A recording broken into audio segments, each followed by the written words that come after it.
Well, good morning and welcome to Community Matters for another day. I'm Ian Pilkington and guests in the studio from the YMCA. It's not Tom today, it's Sarah Newberry and Gemma Barriball from the YMCA. Good morning, ladies. Good morning. Good morning, Ian. Is it politically correct to say ladies anymore? I've given up, I can't keep track anymore. Yes, you can call us ladies. We definitely are ladies. Excellent.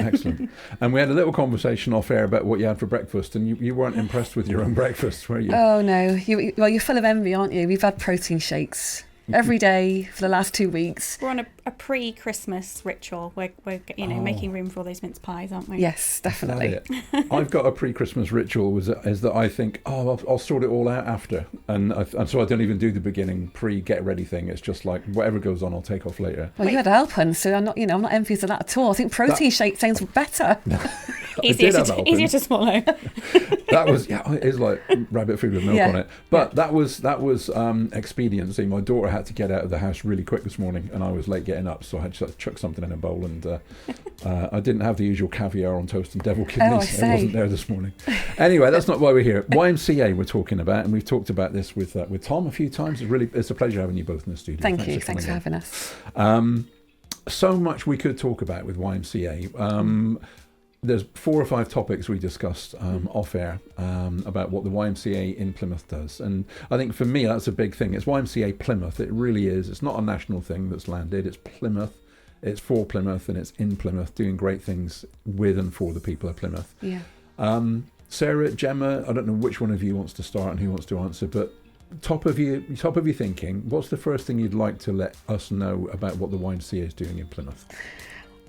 Yeah, I'll go for it. Right, okay. So, well, first of all, you said about YMCA Plymouth. We're very much Plymouth. So I think ultimately 4 years ago, we were serving 6,000 people in the community. We are now serving 25,000 people in the Plymouth community. So we support 10% of the Plymouth population with a huge amount of provision that we give them and support. And it's just grown beyond all of our expectations over the last 4 years. Let's just pause there, because often we don't get the numbers. Say the numbers that were 4 years ago and that are now. Say that again, because that's a huge jump. Yeah, so there were 6,000 people we were supporting 4 years ago, and we are now supporting 25,000 Plymouth people. So they are Plymouth people in our community that we are offering our services to. Wow. Okay, so in terms of supporting Plymouth people, what is it that you're doing? What things are Plymouth people able to engage with at YMCA?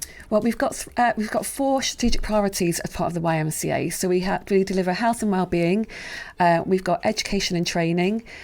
We have youth and families, and then finally, just recently, we changed our strategic goal. We're now offering so much careers guidance because we've now been given a youth and family and a health and wellbeing hub. So we do lots of our 4th strategic priority is guidance.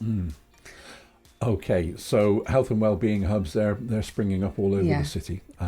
So that's okay. So that's a lot more than what people would think the YMCA is. And we've had a conversation again, more off-air stuff. We're not even talk about what people think, or used to think YMCA was. Because I think Tom's done a good job over the years of saying this is what we do now. Yeah. This is why we're here now. These are the things we're opening up for people.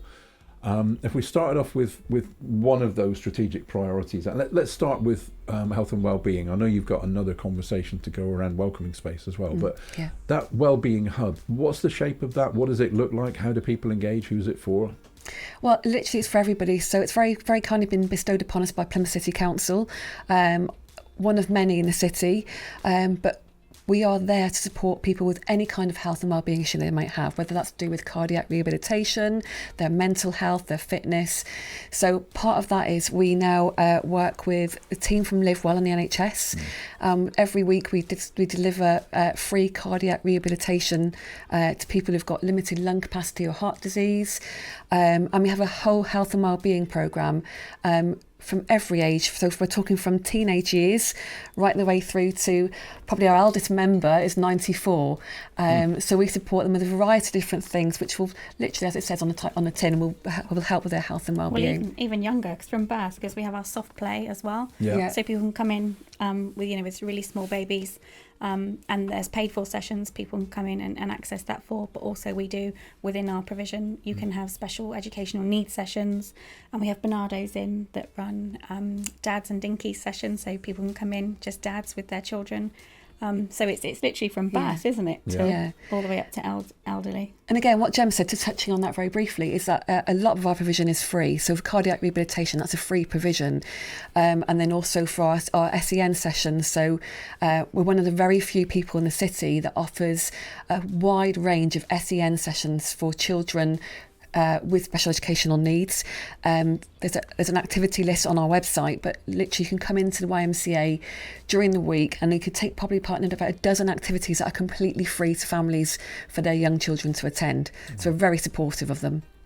And in terms of support, Health and Wellbeing Hub, I guess you would do, because the hubs act as a first point of access for a lot of things, don't they? A lot of signposting onto other things as well. Yeah, absolutely. So ideally, our first call really is to offer the support if we can, but we recognise that we can't fit everybody into the YMCA. We'd love to, but we can't. We try. We do try.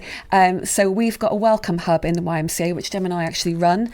So the idea is if you come into the YMCA, you can come into our hub, have a cup of tea, have a coffee, sit and have a chat with us, and then what we'll do is if we can't help you ourselves, we'll introduce you to a resource or somebody that can actually help you do it, and we follow that through as well. So for us, it's not just about setting somebody up to have that provision. We want to sort of follow up and see, how did that go? Has it worked for you? Are you happy now? Do you need some more further support? So for us, it's a continual journey of that support. That's really cool. And going back to the cardiac support, you've had that for a long time at YMCA. I know you've got an amazing state-of-the-art gym as well. Is that used as part of that? Yes, it is. Yeah. So a lot of our cardiac rehabilitation, again, we've got a waiting list for cardiac rehabilitation, but a lot of them, part of that is going in to use gentle exercises into the gym, such as the treadmill or the cross trainer. But everybody's got different needs, obviously. But they kind of link really well together. It's a fantastic program. My dad was a lucky recipient to be, well, not lucky, because obviously he shouldn't have needed it in the first place, but he ended up on that program and he just absolutely loved it. And it really benefited him. He lost a good amount of weight, really got back to health, and it really put him on the right track sort of going forward. It was amazing, wasn't it? That's good. Well, I know you've got stories of other people connecting with YMCA and really benefiting as well. We'll take a break for some music and we'll come back and hear more from Sarah and from Gemma right after this. Yeah, and we're back on Community Matters with Sarah and with Gemma from YMCA. Off air, you were talking about the food you were having, because early on we opened up on Through Curveball with your protein shakes, but you've got a sausage and mash tonight, was it, Sarah? Oh, we just said we just want some solid food. That's all we want. So, and having said that, I've got sausage and mash for tea tonight. Mm-hmm. So, as you can see, all we talk about is food. Yeah. We are literally starving. Listen, this is true, listeners. I was spending 3 minutes working out the recordings after the last section. All I could hear was a conversation about food and mashed potato full of butter. And and then actually, and then cheese as well. I put cheese in it, so it's all stringy when you pull it apart. That's all part of your pre-Christmas weight-saving plan, is it? I've had 2 milkshakes a day. I can have double portions tonight. Okay, I'm not eating anything all day. I'll have 5 meals at the evening. Right, okay. So back to the plot. YMCA. Yes. You've talked a little bit, and we could talk for ages about any one of the topics that you'd want to cover today. So let's just say that if people want to find out more about YMCA, go along and find come and see us. Absolutely. A lot more than we may expect if we've never engaged with YMCA before.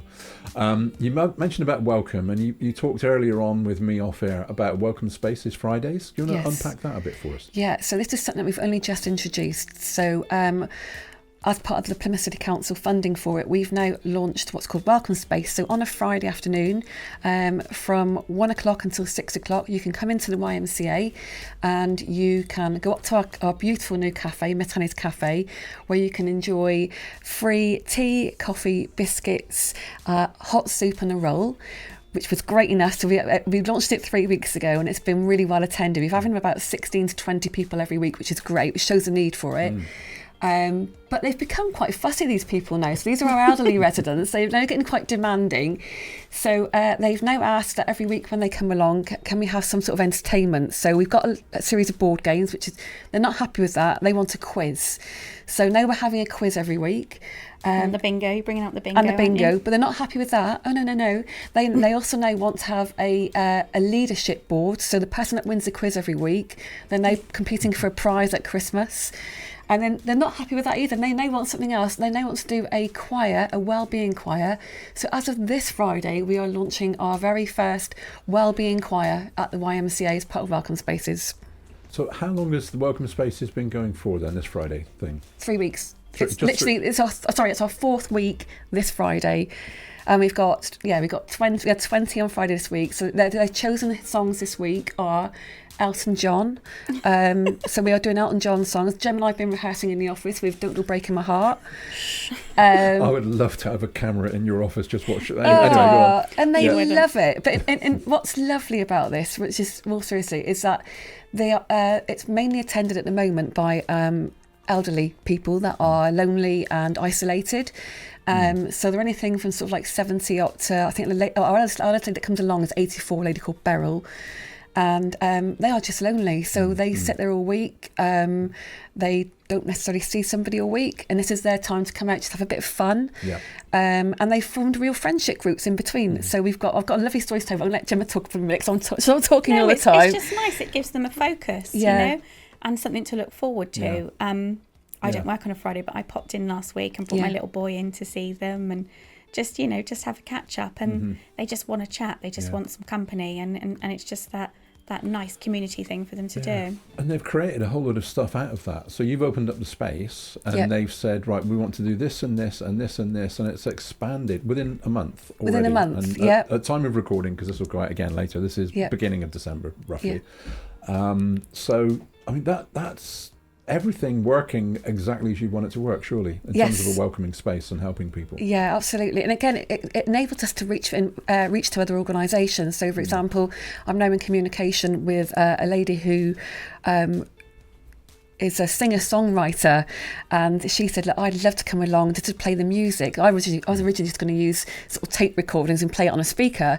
She went, no, I'd love to come along, so work with the choir and get them up and running. So again, it's another organisation. We're really passionate about that, is that, we can't deliver everything on our own. We rely on working with so many different organisations to deliver what we need to deliver.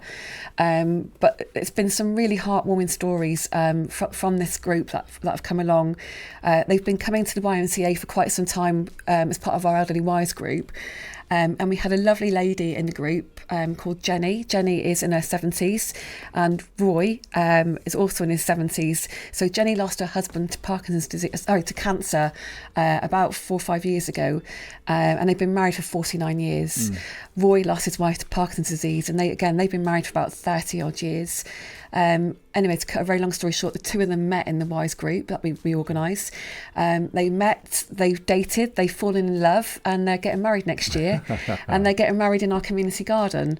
And Sarah's going to be their bridesmaid. And I'm their bridesmaid. Wow. So there's some so that to them has been life changing. Yeah. So this is what it's all about. It's about not just that experience of coming to a trip or coming to the warm spaces. It's how that echoes out into the wider community and what good it does. And that affects a whole family, though, doesn't it? Because if those two people, they've got families, they've got people that care for them and are concerned and loving them, their lives finding an upturn like that affects all of their family. It affects absolutely. And again, if you do that with younger people, it doesn't just affect the person that you're helping, it starts to ripple out, doesn't it? Yeah. Speaking of younger people, Tom's been in before with Joe talking about Discovery College, and anything that you'd like to say about young people and provision for young people at YMCA? Yeah, well, we offer.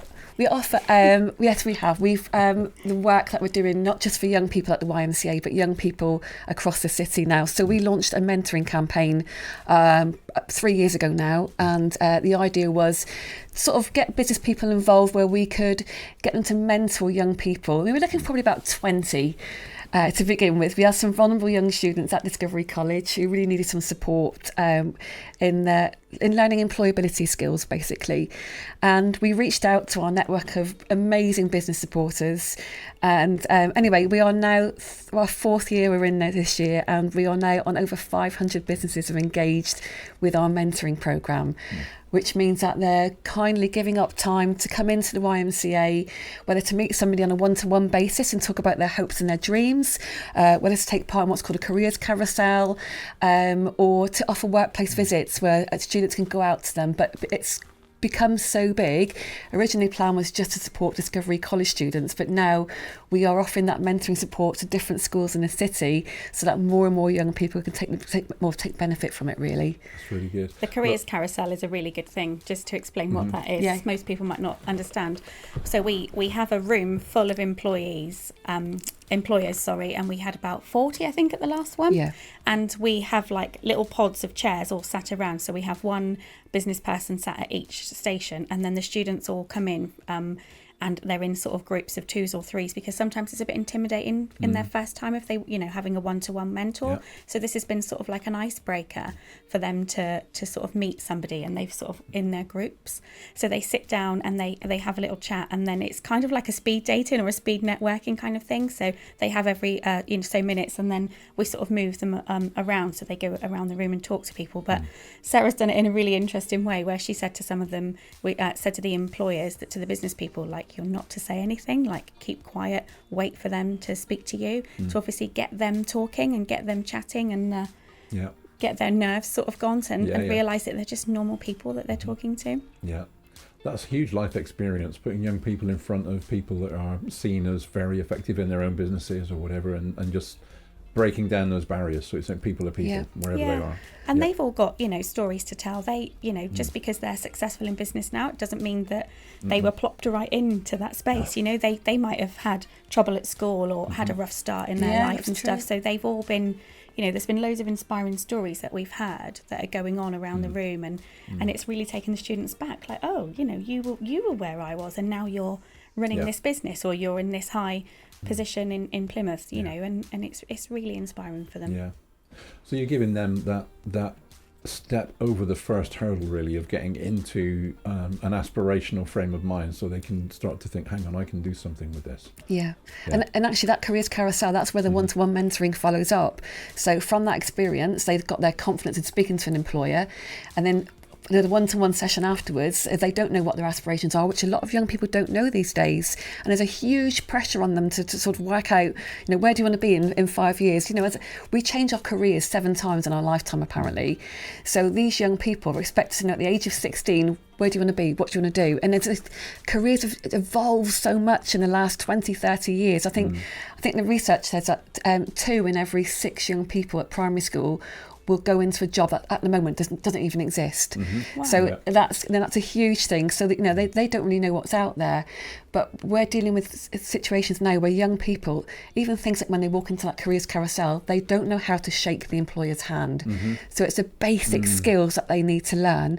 Then that one-to-one mentoring route then will be, so okay, so what do you want to do? How can we get you there? What steps do you need to write a CV? Do you need to apply for a college course? All these sorts of things that they're helping them with, because in some cases they haven't got that support at home. Yeah. So yeah. I guess it's drawing out their voices, isn't it? What's the kind of thing that you're really interested in? Yeah. And then, because that's always been a tough one for kids of teenage years. What do you want to do? So, I don't know. That literally was the answer from most people, honestly, really. Yeah. But what kind of thing, what interests you? What's your passion? What's in your heart? To have mentors in a room that can help to draw that out of people, and then from there form something, must be a very powerful experience for those young people. Yes, absolutely, and rewarding for the mentors as well. There's so many ways that business can support different charities at the moment, but actually it's time. These young people want time. I don't know if you remember in your experience with the careers advisor at school. I think whenever I've asked somebody that, they've always said it's been a negative experience. But actually, when do you sit down as a young person for an hour every month and just talk about your hopes and your dreams? And that alone, it's a massive statement. It's a massive thing for a young person to feel that they've got that time with somebody who's really invested in them.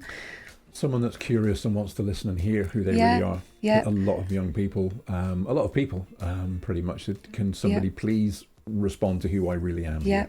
And can I give you a very quick example about a terrific story about how one of the outcomes. There's a 1,000 like this, and literally we are dealing with hundreds of young people every year. So we particularly had last year a young lad who was 17. I won't name his name for private reasons, but basically he lost his mum. His mum had committed suicide, and 14 months before that. So he's on quite a bit of a recovery journey.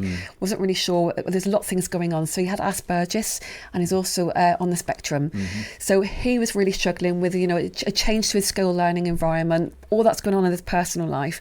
And he was matched to a brilliant mentor from an IT company. What was really weird is when they met, they looked like each other. They looked like brothers. Wow. It was really, and they both love Plymouth Argyle. And I matched them purely for that one connection, because it's really important when we match them. Gemma and I sit and we meet with all the mentors and we match them all individually. So Gemma will meet the mentor and say, like, you know, what do you like? And then we meet the students. It's a really personal one-to-one match. And when we've matched them, so this young student met his mentor, and one of the things that he didn't have a clue what he really wanted to do, but he had a real stammer, and he wasn't sure, you know, where he was going from here, and a lot of personal issues. So anyway, their journey, they would meet fortnightly, which is a lot more than frequently than everybody else meets, but they would meet fortnightly, and the mentor would come into the YMCA and he would take him up to the cafe and he would buy his student a burger. So there's this common ground. They felt relaxed. To cut a very long story short, over the period of the year, they established what he, a bit like what you were saying, what he's enjoyed, what he liked cooking. He loved being involved in the kitchen. So he wanted, at the end of his journey, he then got a college placement at City College, where he was doing hospitality and catering. And he's kept in touch with his mentor. He's been to Italy on a cookery course, and he's now working full-time in a restaurant. Wow.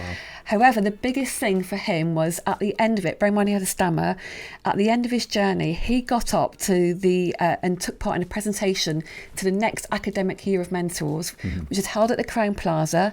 The Lord Mayor is in attendance, as well as Sally Cresswell from the council. Some really key people were there, and he delivered a presentation, stammer-free, about his road, his journey as a mentor, what he's learned from it, and was encouraging other mentors to take part.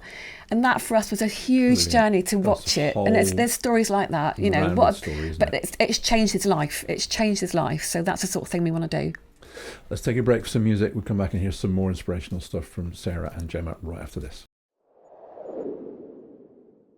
Talking with Gemma and with Sarah from YMCA, all about some good stuff that's happening at YMCA. I think the last couple of conversations we've had there, Sarah, and what you've brought out possibly isn't what we're expecting to hear when we talk about YMCA in Plymouth. So I think that's brilliant, because that's job done. We're trying to help people see just how much the YMCA engages and helps and supports in various diverse ways.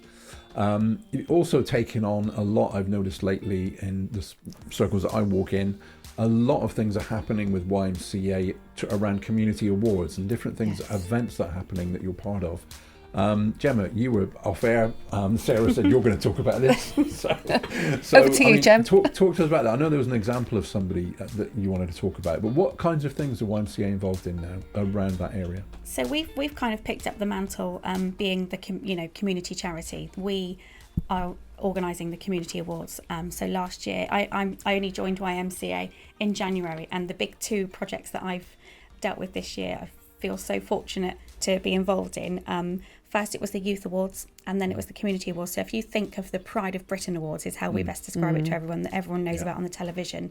Those real heartwarming moments where we recognise amazing people out there doing amazing things, and they don't want any recognition for it, but it's absolutely right that we are the ones to say you are part of our community and how awesome you are. So we did the Youth Awards, so that was for under 18s, and then we did a version later in the year, the Community Awards, which was basically the same sort of categories but for the older people.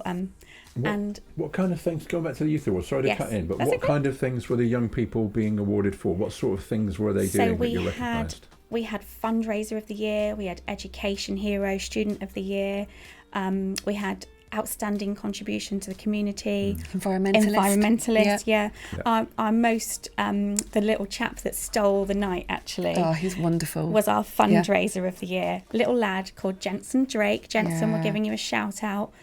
He's 12. And he had raised £30,000 for charities. It's the numbers again. 30,000. £30,000. He's 12 years old.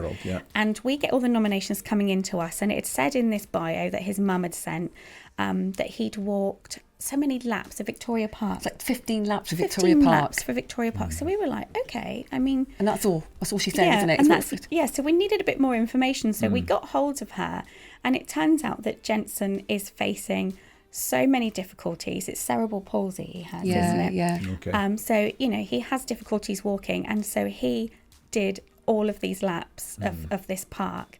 And he, on the night of the awards, just stole the show, because when he was announced as the winner, he made his way up to the stage with his mum, and everybody was just on their feet cheering for him. Yeah. And he came up onto the stage and just his face beamed, and he stole the night. Fitz is the host with Sarah. They hosted together, and he got the mic off Fitz, didn't he? And he was like, "Hey, everyone!" Oh, they loved it. And it was just like, I don't think there was a dry eye in the house.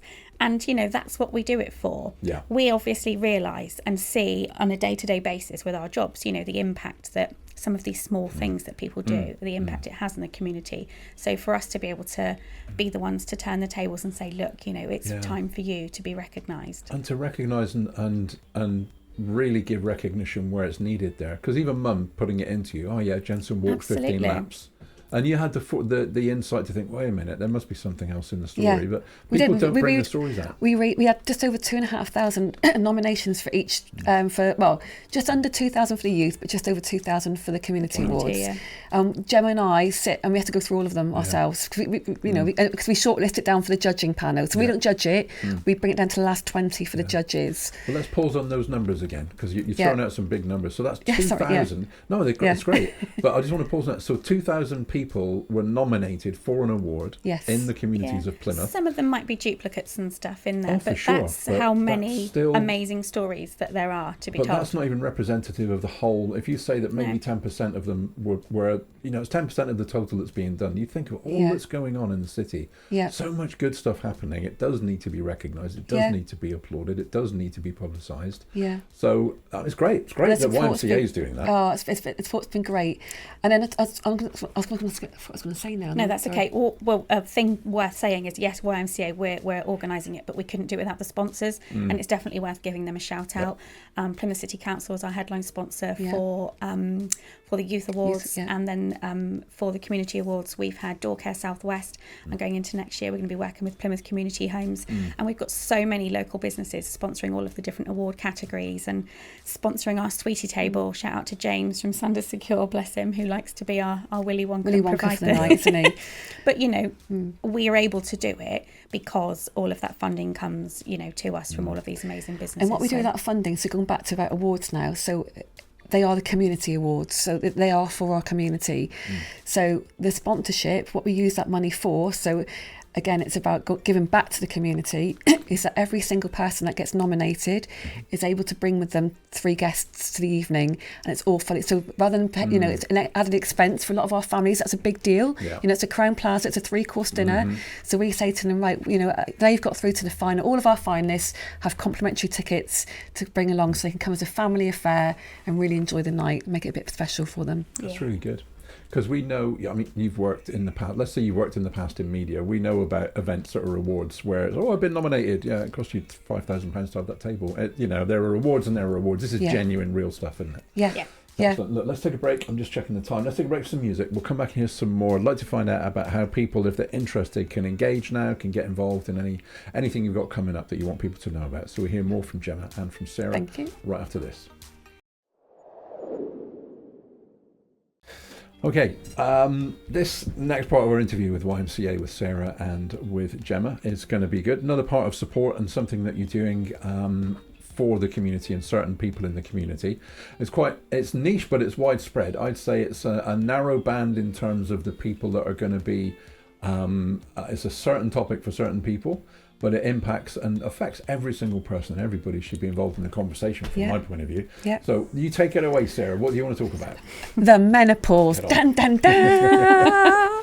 The menopause, So obviously as part of our health and wellbeing delivery, but from my own personal experience, I have had so many conversations with people, particularly women, that are experiencing menopause. This always ends up as a topic of conversation in business meetings that I'm at. We always sort of sit there and talk about brain fog, hot flushes, everything, mood swings, irritability, it's just everything. So, so you can't even get your words out right. We have now decided as part of our delivery is that next year, one of the things that we're going to massively focus on is going to be the menopause. So we are planning a regular session, ideally a weekly session from sort of like February time at the YMCA, which will be free for people to attend. They can come along and hear from professionals about the journey of menopause, from the perimenopause journey. I'm so sorry about this, Ian, you're going to love this. The perimenopause journey, which some people start sort of like in their mid-40s through to menopause itself and post-menopause, because it actually is really, really like a minefield, but also as well for men. So men have to sort of live this journey as well.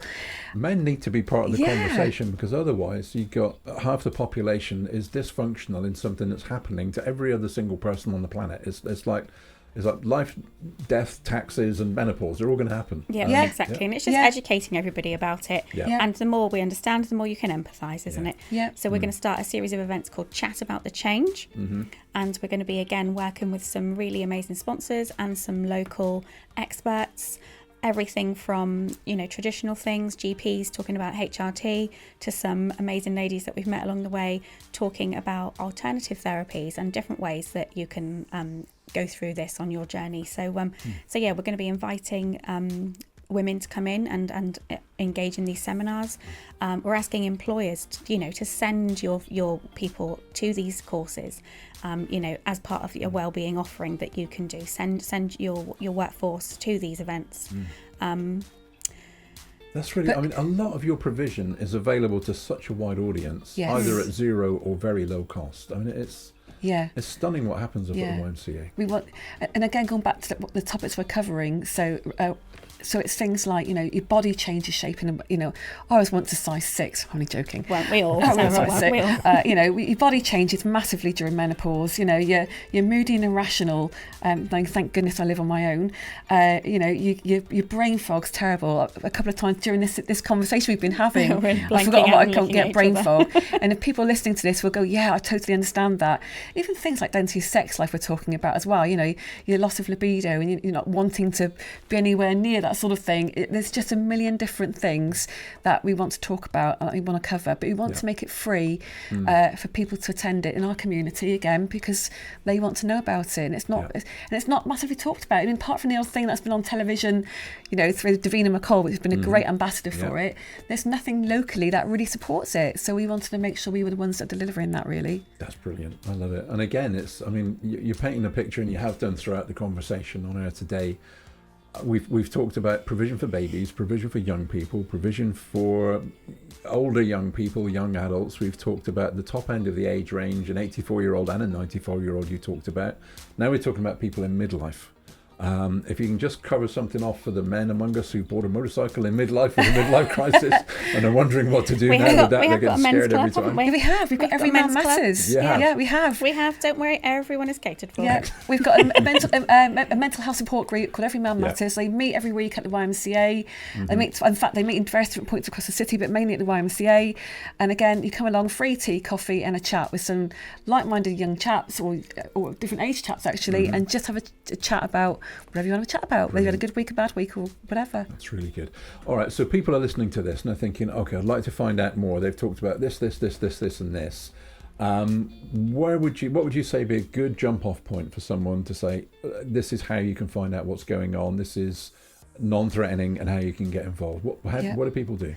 It's quite simple. You go onto our website, ymcaplymouth.org.uk. Everything is on there, so it's broken down into whether you're youth and families, whether you're education, health and wellbeing, is all listed on there. If you're a local business, or anybody, in fact, I'm saying just local business, anybody, our doors, one of the things we want to get across is that our doors are always open to everybody. So if you don't want to sit online and have a look, you want to come in and have a look and have a feel for the place, because a lot of it's about how you feel when you go there. We want you to feel like you're coming to part of a family.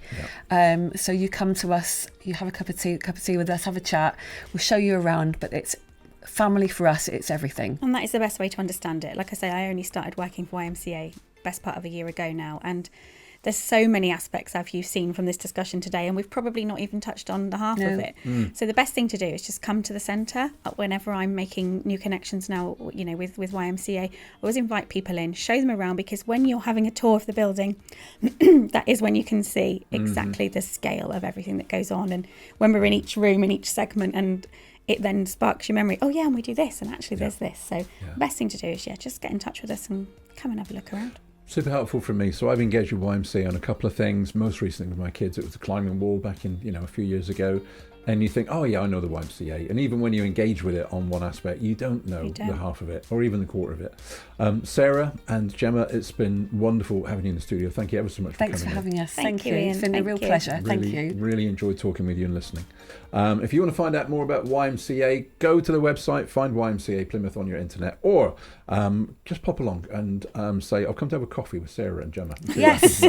Possibly not that And way. we've always got sweets in our room as well. We're always well stocked. We've got homemade fudge today. Homemade fudge today. Sarah's made. You're really undermining your pre-Christmas protein shake plan.